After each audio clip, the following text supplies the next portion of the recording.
Graça e paz, minhas irmãs.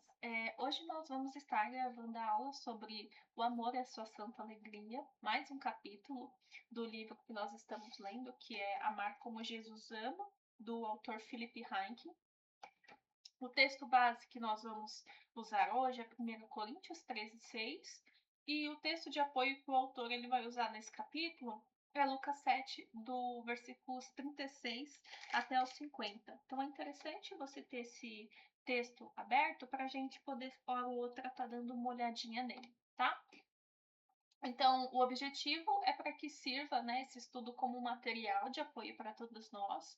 Essa gravação é também para as irmãs que não puderam estar presentes no dia da aula, para que vocês possam estar assistindo em casa, ter acesso, né, ao mesmo ensino que nós tivemos presencialmente na aula, e no tempo de vocês, e para as irmãs que desejem revisitar o assunto, enfim, né, para a gente ter esse material de apoio aí, tá?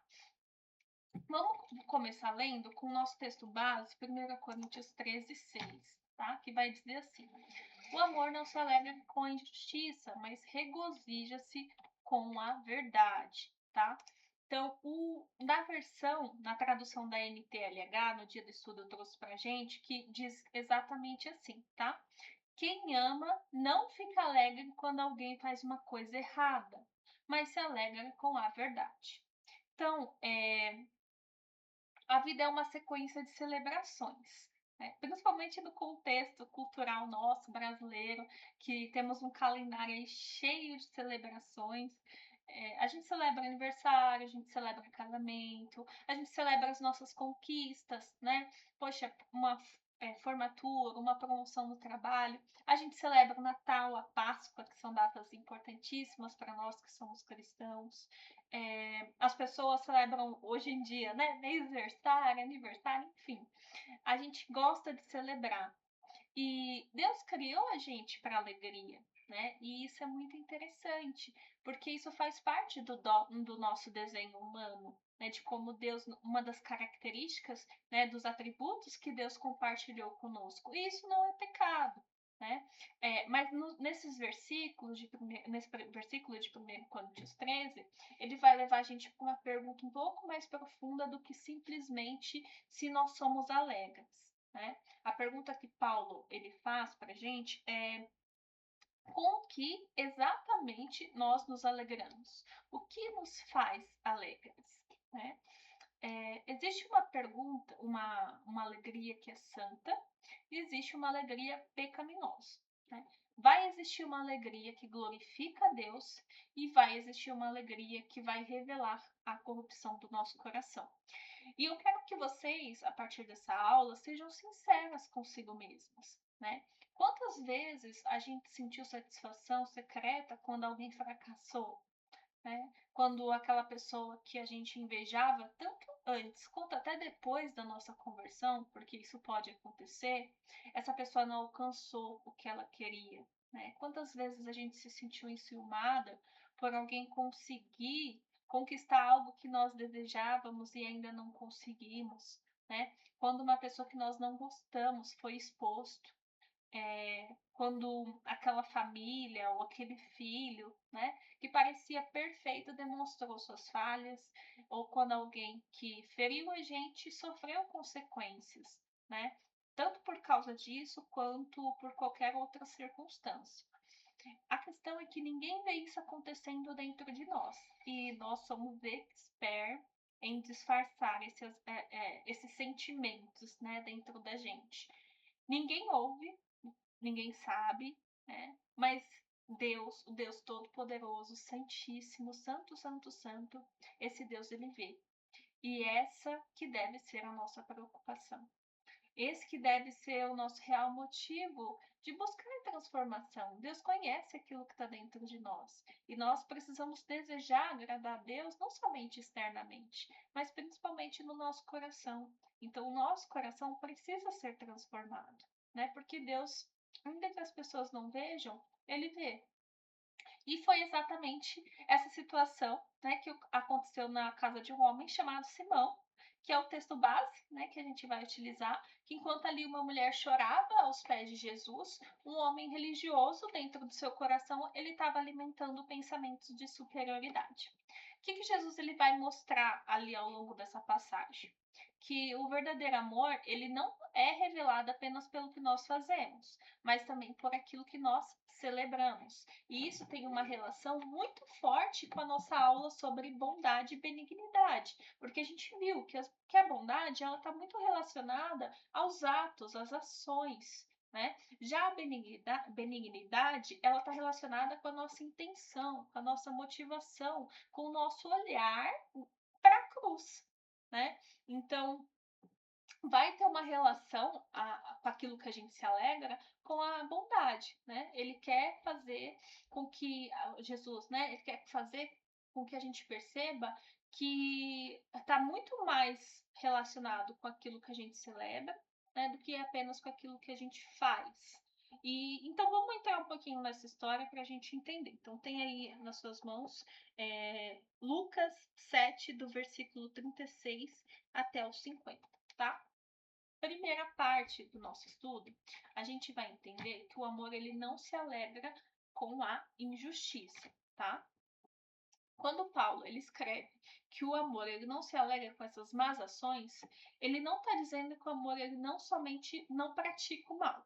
Ele está dizendo que o amor ele não sente prazer também no mal. Então é muito mais, os mandamentos do Senhor são muito mais profundos do que somente o por cima da palavra. Quando Jesus ele fala a respeito do adultério, ele vai falar, né, que peca aquele que simplesmente olha com más intenções, né, que simplesmente olha e deseja a mulher do próximo. Ali já ocorreu o adultério. Então, não é somente com a ação, mas sim também com a motivação, né? Então, o amor, ele não vai encontrar um entretenimento na injustiça. Ele não vai se tornar, a injustiça não se torna interessante para o crente, né? O amor, ele não vai celebrar aquilo que vai entristecer o coração do Senhor, tá? Então, agora olhem para a perspectiva de Simão, que é o fariseu ali em Lucas 7. O problema dele não era apenas a sua falta de hospitalidade com Jesus, embora isso também tenha acontecido. O problema real ali de Simão era que ele observava aquela mulher com desprezo. Ele se sentia superior a ela. Então, ele não se alegrou com a restauração dela. Ele não conseguia celebrar que uma graça estava acontecendo ali bem diante dos olhos dele. Né? Ele não conseguiu se maravilhar com o perdão. O coração dele estava ocupado ali demais celebrando a própria justiça. Isso já fica um ponto para a gente pensar. A gente tem, né, se alegrado com as restaurações que Deus tem feito na vida das pessoas que estão à nossa volta. A gente tem se alegrado com os nossos irmãos que têm vencido os seus pecados, né, que têm lutado contra eles. A gente tem se maravilhado com o perdão que Deus concede aos nossos irmãos, às vezes um perdão que foi relacionado até mesmo àquilo que a pessoa fez contra mim. Então, quando um irmão chega até mim e me pede perdão, né, como que é a minha reação? Eu me maravilho com esse perdão, falo, meu Deus, glória a Deus, meu irmão se arrependeu, né? Eu me alegro com esse perdão, né? Então, isso é algo que a gente precisa pensar. E aqui eu quero fazer uma distinção também importante para a gente, porque existe uma diferença muito grande entre identificar um pecado e se alegrar com ele, tá? Então, Jesus ele identificou o pecado daquela mulher, ele não estava tratando com descaso, né, o pecado daquela mulher, ele sabia exatamente quem ela era, tá? Mas Simão, ele estava se alimentando desse pecado, enquanto Jesus estava conduzindo ela para o arrependimento. O Simão, ele estava usando daquele pecado daquela mulher para se sentir superior a ela, tá bom? Então, existe uma diferença entre o amor e o orgulho. O amor, ele vai buscar uma restauração. Já o orgulho, ele vai entrar numa perspectiva de comparação, tá? Vamos lá. o orgulho, ele acaba sendo o nosso maior inimigo do amor. Lá em Lucas 7, a cena nos é apresentado dois pecadores. Uma mulher que é consciente da sua culpa e um homem que está completamente inconsciente da própria culpa. E inconsciente talvez não é nem talvez a melhor palavra para se dizer, né? Mas vamos utilizar isso por enquanto. A mulher, ela sabia, né? Ela tinha esse senso de necessidade de misericórdia. E enquanto Simão, ele estava esperando ali de Jesus um reconhecimento, né? E aí o orgulho, ele vai criar sempre duas categorias que vai separar o mundo, geralmente o nosso mundo, né? Ela e eu, né? Ele e ela. E aquela mulher, aquela pecadora, aquela pessoa. Então, a gente vai começar a categorizar as pessoas. Eu sempre uso o exemplo que é comum no nosso contexto, mulheres que muitas vezes utilizam poucas vestes, né, uma vestimenta imodesta, a gente tende, né, a olhar e falar assim: eu jamais usaria uma roupa daquela, eu jamais faria isso. Então, quando a gente faz isso, ao mesmo tempo a gente já está criando essa categoria. Eu não, ela sim, né? Então, isso, querendo ou não, é uma manifestação de orgulho. Né? E o orgulho ele precisa sempre enxergar alguém abaixo de si mesmo para conseguir se sentir um pouco mais elevado. Só que o evangelho, ele destrói essas categorias. Né? Aos pés da cruz, não existe grandes pecadores ou médios ou pequenos pecadores. Simplesmente existem pessoas, pecadores necessitados de uma graça, né? Uma graça que a gente encontra aos pés da cruz, tá? Então, eu quero que vocês façam um exame no coração de vocês. O orgulho espiritual, ele geralmente costuma aparecer quando a gente pensa que eu jamais faria isso, meu casamento não é assim, meus filhos não são assim, minha família não são assim, eu conheço mais a Bíblia do que eles, eu sirvo mais do que aquele, né? Sempre que a gente se coloca acima de alguém, meus irmãos, a gente está sentando exatamente na cadeira ali de Simão. A gente está assumindo a mesma postura de Simão, tá? O desdém e a indiferença, eles destroem o amor. Esse é um ponto muito sério, porque por vezes a gente vive fazendo isso, né? E uma das coisas mais chocantes ali dessa narrativa é a forma como Simão enxerga aquela mulher. Ele não está vendo uma alma, uma pessoa, ele está vendo simplesmente um rótulo. Ele está vendo um histórico, uma ficha, um currículo. Ele não está vendo uma filha de Abraão, né? Ele só está vendo aquela mulher através do pecado dela. Ele não está vendo as dores, a história, a necessidade.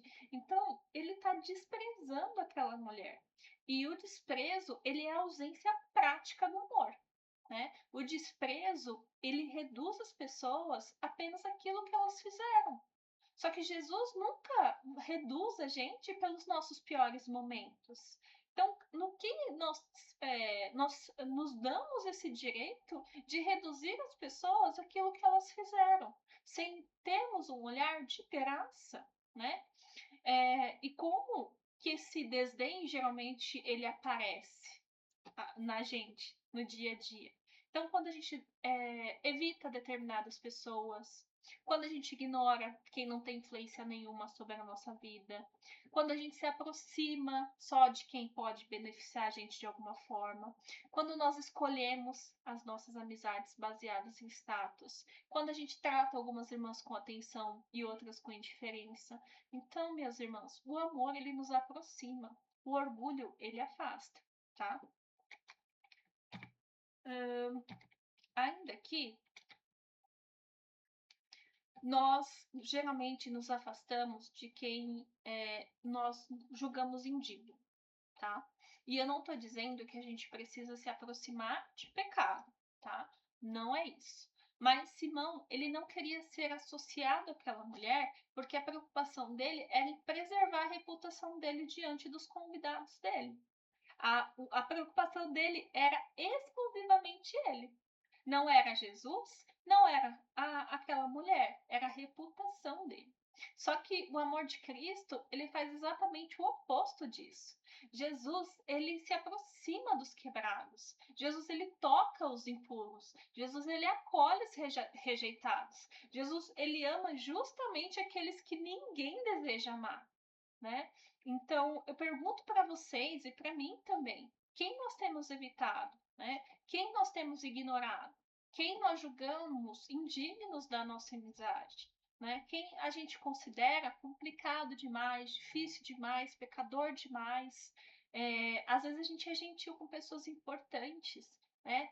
E frias com pessoas que são mais necessitadas. Mas o amor de Jesus, ele não vai fazer esse tipo de distinção, tá? Então a gente precisa tomar muito, muito, muito cuidado com isso. Porque quando eu falo essas coisas, né, para mim vem muito próximo da nossa realidade. E é uma história que a Bíblia vem nos relatar que aconteceu há tanto tempo atrás, mas ela se faz tão atual, mas tão atual, que a gente precisa olhar para o nosso coração e ver se isso não está acontecendo nas nossas vidas, né? E aí entra o perigo dos julgamentos secretos. Lucas, ele vai registrar um detalhe muito impressionante nessa história, né? Ele diz, ó, ao ver isso, o fariseu disse consigo mesmo. Então, o fariseu, no seu coração, ele não precisou falar nada em voz alta. Simão, ele apenas pensou. Só que Jesus, o Deus soberano, onipotente, onipresente, onisciente, Jesus respondeu ao pensamento dele do secreto, né? Porque Jesus, ele escuta aquilo que nós falamos dentro do nosso próprio coração. Não é preciso sair com o som da nossa boca. Jesus ouve o que está no nosso coração. E vai existir um tribunal secreto dentro da nossa alma, meus irmãos. Muitas vezes a gente peca sem nunca abrir a boca. A gente condena as pessoas mentalmente. E a gente consegue agravar essa situação ainda mais quando a gente finge, né? A gente finge justamente buscando uma reputação para nós. A gente viu um pouquinho sobre a questão da bondade, quando ela traz algum benefício, quando a gente usa da bondade para acariciar e amaciar o nosso ego. Então, como que, né, até o estudo da bondade se relaciona com isso que a gente está vendo? A gente cria narrativas inteiras sobre a vida de uma pessoa, a gente forma sentença, faz julgamento, a gente muitas vezes acredita que conhece as intenções do coração das pessoas e a gente conclui coisas que Deus nunca nos revelou, que Deus nunca trouxe por meio da palavra dele, né? E tudo isso acontecendo ali silenciosamente dentro de nós. Por isso que essa é uma advertência que nós estamos vendo nesse estudo hoje, muito importante para a gente levar com a gente. Nem todo pensamento que vem à nossa mente deve ser acolhido, né? Nem toda conclusão que a gente cria deve ser aceita, né? Existem impressões que não devem ser consideradas como verdades absolutas, tá? A gente precisa aprender a levar os nossos pensamentos cativos à obediência a Cristo, né? A moldar a nossa mentalidade, a mentalidade de Cristo. E aí Simão, ele foi condenado por aquilo que ele disse no coração dele. E aí entra o que é mais surpreendente nessa cena, né? Simão acreditava estar julgando aquela mulher, mas Jesus mostra, na verdade, que quem estava sendo avaliado ali era ele. Então o fariseu, ele pensava, essa mulher é pecadora. E aí Jesus responde, através de toda a condução da parábola, né? Você também é, querido. Você não é diferente dela. Você está condenando algo nessa mulher que ao mesmo tempo está condenando você. Então, o pecado dela era visível, era externo, né? Só que o pecado dele era respeitável, né? Só que os dois igualmente precisavam da mesma graça. E entra também os nossos julgamentos hipócritas. Então, irmãs, a hipocrisia, ela não consiste em reconhecer o pecado, né? A hipocrisia, ela consiste em reconhecer o pecado dos outros e ignorar o nosso. Então, Simão, ele enxergava perfeitamente os erros daquela mulher, mas ele era cego quanto ao próprio pecado dele. Ele não conseguia enxergar o orgulho espiritual que ele estava tendo naquela situação, né? E aqui é uma verdade que dói. O pecado mais perigoso não é o pecado escondido, né? É aquele pecado que a gente consegue justificar. Então, a mulher daquela casa, né, ela sabia que ela era pecadora. E o fariseu, ele acreditava que ele era justo. E foi justamente essa convicção dele que impediu ele de experimentar a graça. E a questão, né? Será que a gente ainda se alegra com as más ações? Então, Paulo diz: o amor não se alegra com a injustiça.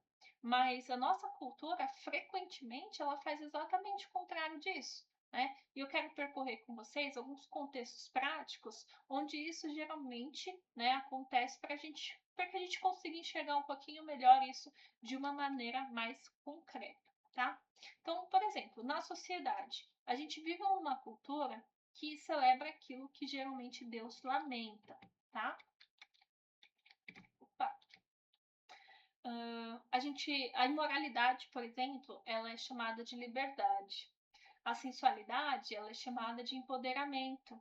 A rebeldia, né? Ela é chamada de autenticidade. Então, em muitas festividades populares, até mesmo da nossa cultura, que são marcadas pela promiscuidade, pela embriaguez, pela banalização da sexualidade, do sexo, a gente vê pessoas celebrando exatamente aquilo que destrói a dignidade humana. Né? E o amor cristão, ele não despreza pessoas, mas ele também não vai celebrar aquilo que as escraviza. Então, a gente precisa tomar muito cuidado com comemorações, com celebrações culturais, porque não vão convergir com aquilo que as escrituras nos ensinam a respeito da dignidade humana, né? No trabalho também, por exemplo. Às vezes nós nos alegramos quando uma colega ou um colega perde uma oportunidade, quando alguém recebe uma correção, quando uma empresa concorrente, sei lá, ela fracassa, quando o coração ele pensa bem feito, né? Nossa, merecia aquilo, bem feito. Então, assim, o amor ele não vai encontrar prazer no fracasso ali. Isso não é amar, né? No nosso lar, a gente pode se alegrar em certas comparações. Eu ainda não sou mãe, mas eu já ouvi, nossa, fulano de tal tinha que ser como você, né? Quando eu era mais nova. Então, quando os filhos parecem melhores que os filhos dos outros e a gente se engrandece por conta disso, né? Quando o nosso casamento parece ser mais saudável do que do outro, quando a nossa família parece mais organizada, até mesmo financeiramente, quando eu lembro que quando eu era criança, né, em um contexto, uma criança virou para mim e falou assim: eu e a minha família, nós somos família de classe média alta, e a sua família é classe média baixa. Até hoje eu me lembro disso, né? E eu lembro que eu me entristeci muito, eu me senti assim, super desprezada, né? Como criança.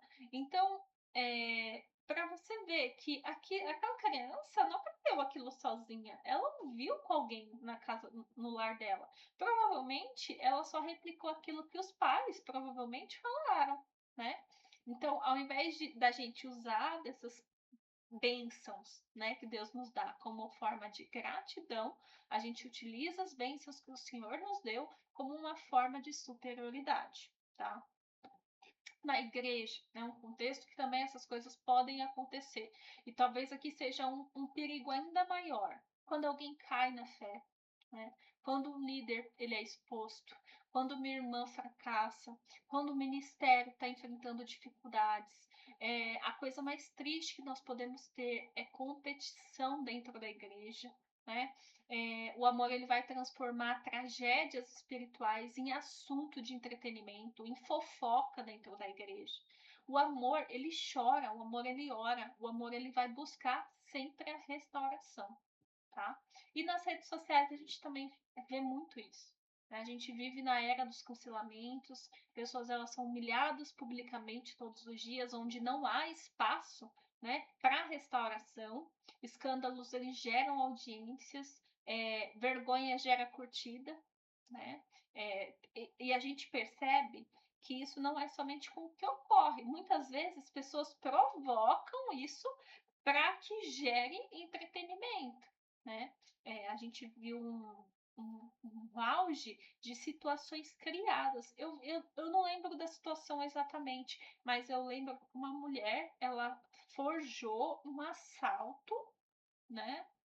Para filmar aquilo, para que aquilo gerasse curtidas, né? Então, destruição, essas coisas geram compartilhamento, né? Geram curiosidade, e por vezes a gente já engata ali no orgulho em relação a isso. Só que o amor ele vai transformar aquilo que é uma miséria, né, em restauração. Ele não vai transformar a miséria humana em um espetáculo, tá? E aí a santa alegria do amor, né? Então, se o amor ele não se alegra com a injustiça, com que o amor se alegra afinal, né? E Paulo responde: ele se regozija com a verdade. E essa verdade não é apenas uma informação correta, ela é a verdade do Evangelho, é a verdade da graça e do perdão e da redenção, que é a verdade de Cristo, né? Então, e aquela mulher, né, daquela casa, ela encontrou exatamente essa alegria, né? Ela não chegou orgulhosa, ela chegou quebrantada, ela chegou se desfazendo, ela chegou chorando, né? Ela chegou, não foi apresentando os seus méritos, ela reconhecia que ela não tinha, né? Ela chegou na busca por misericórdia e ela encontrou aquilo que Simão nunca encontrou, que foi a alegria do perdão, né? E o amor ele vai nascer dessa consciência da graça. Jesus, nessa mesma passagem, ele vai contar a Simão uma pequena parábola, né? A de dois devedores, um que devia muito, o outro que devia pouco, e os dois foram perdoados. Jesus, então, vai perguntar: qual dos dois amaria mais? Né? E a resposta óbvia, aquele que compreendeu, né, que foi mais perdoado, a dívida maior que foi cancelada. E aqui houve o problema ali de Simão. O problema dele não é que ele tinha pouco pecado, o problema é que ele acreditava ter pouco pecado. Então, guardem uma frase com vocês, né? Quanto menor parece a nossa dívida, menor será a nossa gratidão. Então, quanto menor a nossa gratidão, menor será o nosso amor. Então, o quanto que eu tenho olhado para mim, visto as minhas falhas, levado isso ao Senhor e me alegrado com esse perdão. Isso gera em nós um amor maior pelo Senhor. Então, ao invés da gente ficar tendo orgulho sobre o outro, né, sobre a tragédia, sobre nos alegrar com as más ações do outro, que isso só destrói a nossa possibilidade de amar mais ao Senhor, porque isso impede de ver a nossa miséria. E quanto mais a gente percebe o valor alto da nossa dívida que foi paga, maior amor a gente vai ter por essa dívida, né, que foi sanada em Cristo Jesus. Então não há espaço para eu simplesmente olhar para o outro com orgulho. Há espaço no meu coração para que a graça aumente o amor de Cristo em mim, né? O meu amor pelo Senhor.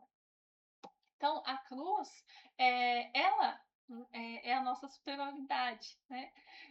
E eu quero fechar um pouquinho dessa reflexão um pouco mais fundo, olhando diretamente para a cruz de Cristo. Quando a gente olha para Simão, a gente percebe que ele acreditava ser melhor do que aquela mulher, ele acreditava ser mais digno, mais aceitável, mais merecedor da presença de Deus, mas tudo isso desmorona quando a gente olha para o Calvário, né? Porque a cruz ela mostra exatamente que Jesus decidiu amar.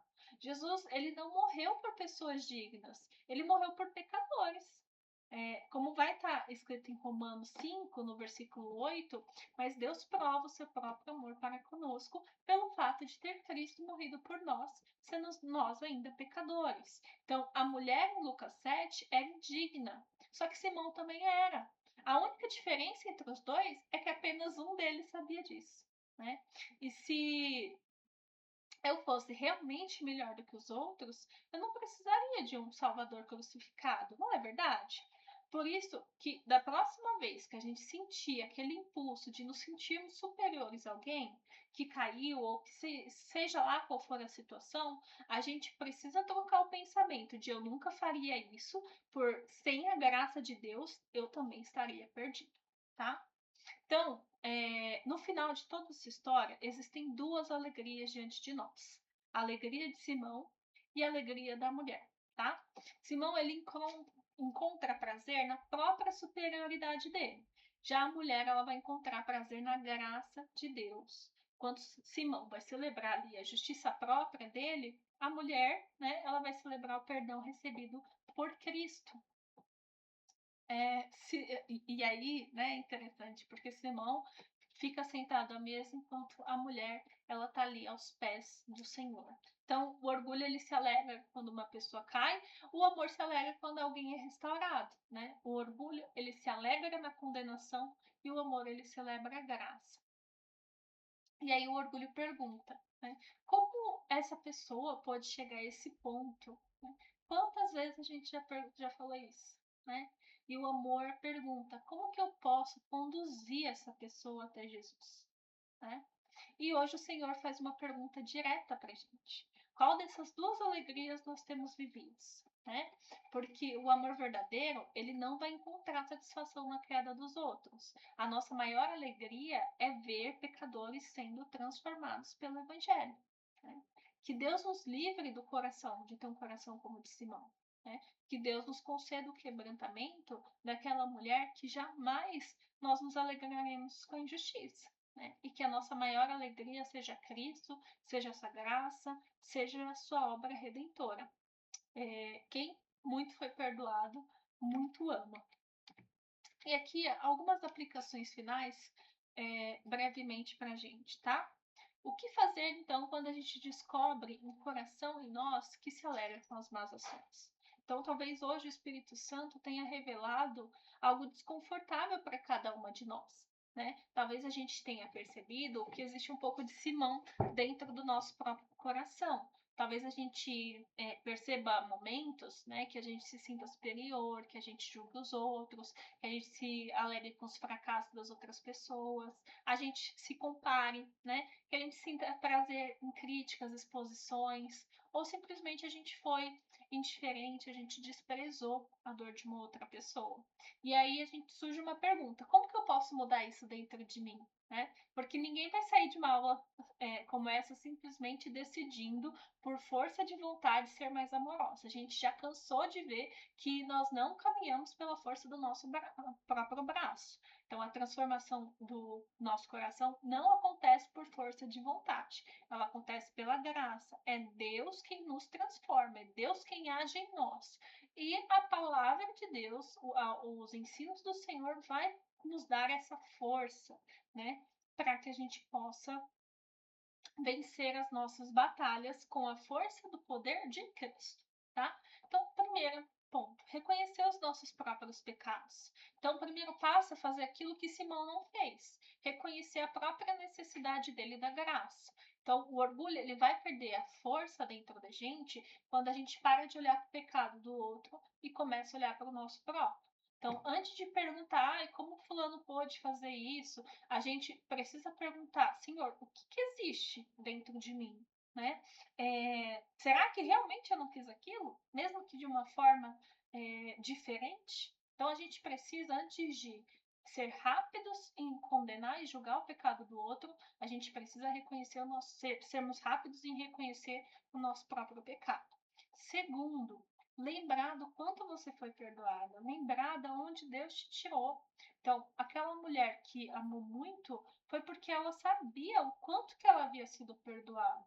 Então, muitas vezes a gente esquece a nossa história de conversão, de redenção, e a gente se torna pessoas críticas. Então, isso é uma baita hipocrisia da nossa parte, né? Quando a gente se lembra de onde Deus tirou a gente se torna mais misericordiosa, tá? Terceiro, trocar o julgamento pela compaixão. Então, quando alguém cair, antes de formar uma opinião ou de dar a sua opinião, experimente orar, né? Em vez de falar, eu sabia, né? Ore, Senhor, tenha misericórdia dela. Em vez de, eu nunca faria isso. Senhor, me sustenta para que eu também nunca caia nisso, né?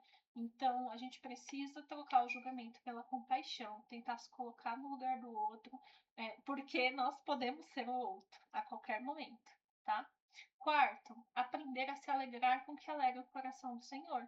Então a gente precisa reaprender a celebrar, não a queda, mas a restauração. Então se alegrar com as restaurações que Deus traz na nossa vida. E a gente precisa jogar um olhar intencional, né? Então, minha sugestão para você, no próximo domingo, olhe para os seus irmãos e vê tudo que Deus já fez na vida deles. Não vê o seu irmão pelo pecado dele, pelas dificuldades dele, pelas lutas dele. Vê ele por meio da graça, com os olhos da graça, tá? O céu não faz festa quando o pecador é humilhado. Tem isso na Bíblia? Não tem. O céu ele faz festa quando o pecador se arrepende. Tá? E quinto, permaneça aos pés de Jesus. No final da história, Simão estava sentado à mesa, a mulher aos pés de Cristo. Então, o lugar mais seguro para o coração humano não é na cadeira do juiz, mas é aos pés do nosso Salvador. Porque é ali que a gente lembra quem nós éramos, quem nós somos e quem Cristo é, tá? E para fechar, meus irmãos, eu quero deixar uma última reflexão. Talvez o maior milagre da história não seja só o perdão da mulher. Talvez seja a possibilidade de Deus transformar pessoas como Simão, pessoas religiosas, moralmente corretas, que frequentam a igreja, que servem pessoas como nós, né? Porque o evangelho ele não salva apenas prostitutas arrependidas. Né? O evangelho ele também salva fariseus orgulhosos. E essa é a nossa esperança hoje. Então, se você, se nós descobrirmos orgulho em nosso coração, existe graça. Se a gente percebe julgamentos secretos, né, existe graça, minhas irmãs, para nós. A gente pode correr aos pés de Cristo. E se a gente muitas vezes descobre também prazer na queda do outro, vai existir uma graça que a gente pode se arrepender e buscar a Cristo. Por isso, a resposta para essa nossa aula não é sair daqui pensando, eu preciso amar mais, preciso amar mais. A resposta é a gente sair daqui pensando, eu preciso mais de Jesus. Eu preciso de mais e mais e mais Jesus. Né? Porque quanto mais a gente experimenta a graça dele, menos a gente se alegra e compartilha do pecado. Né? Mais a gente se alegra com a verdade, com a justiça. E quem muito foi perdoado, muito ama. Amém? Vamos orar para finalizar essa aula. Nós não oramos no início, mas oramos para finalizar aqui. Santo Senhor, nós te pedimos, meu Pai, um coração servo, humilde, um coração que não se alegra com as más ações, mas um coração que se alegra com a verdade. Senhor, nos ajude a não sentar na mesa do fariseu, no lugar do fariseu, mas sentarmos aos teus pés, Senhor. A amarmos ao Senhor, a amarmos a redenção que o Senhor faz em nós, através de nós e nos outros, naqueles que estão à nossa volta. Nos liberte, Senhor, de orgulhos, de termos orgulhos espirituais, termos um olhar de superioridade para nossos irmãos. Nos ajude a olhar com os olhos da graça, de misericórdia, de compaixão. Nos ajude a reconhecer os nossos pecados, olhar para nós mesmos, sem buscar comparação com os outros. E sim, Pai, refletir o amor e a graça que há no teu Filho, em Cristo Jesus. Nós pedimos que o teu Santo Espírito haja no nosso coração, trabalhe em nosso coração para que nós não tenhamos, Pai, esse tipo de atitude uns com os outros, no nosso cotidiano, na nossa vida, para que assim o teu nome seja levado a todas as nações, seja engrandecido aqueles que estão à nossa volta. É no nome de Cristo Jesus que eu oro. Amém. Que Deus abençoe vocês, minhas irmãs. Até a nossa próxima aula, se assim o Senhor nos permitir. Amém?